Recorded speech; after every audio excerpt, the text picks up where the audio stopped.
តាមពិតទៅជីវិតដែលរីករាយពិតប្រាកដហើយទទួលបានភាពស្ងប់ក្នុងចិត្តពិតប្រាកដ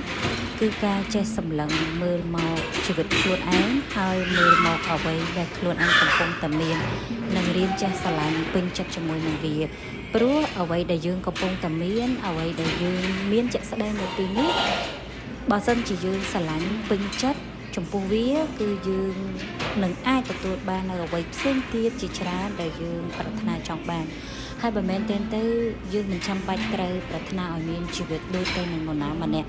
នោះទេពីព្រោះអ្វីដែលយើងបានឃើញពីជីវិតរបស់នរណាម្នាក់ដែលគេបានបង្ហាញឲ្យយើងឃើញវាគឺជាផ្នែកម្ខាងប៉ុន្តែនៅផ្នែកម្ខាងទៀតយើងអត់ដឹងថាតើជីវិតគេជួបរឿងអីខ្លះជួបបញ្ហាអីខ្លះមានឧបសគ្គធំតូចយ៉ាងម៉េចខ្លះព្រោះមនុស្សភាគច្រើនបង្ហាញឲ្យយើងឃើញនៅសមិទ្ធផលឬក៏បង្ហាញឲ្យយើងឃើញនៅចំណុចវិជ្ជមានបង្ហាញឲ្យយើងឃើញអ្វីល្អល្អ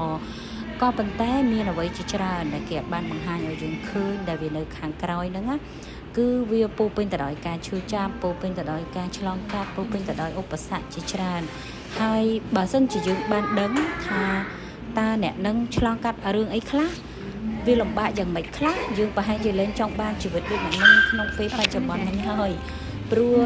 ជួនណាអាបញ្ហាដែលគេបានឆ្លងកាត់ប្រហែលជាมันអាចឆ្លងកាត់បានទេมันអាចប្រើជីវិតទៅឆ្លងកាត់អញ្ចឹងបានទេអញ្ចឹង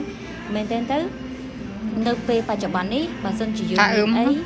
យើងត្រូវសម្លឹងមើលវាយកកាតសិនយងខាត់ធ្វើយកសិនយងខាត់ធ្វើអញ្ចឹងទើបយើង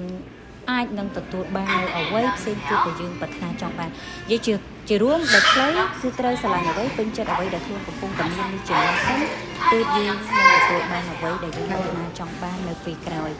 ចាព្រោះបើសិនជាបច្ចុប្បន្នយើងចេះតែ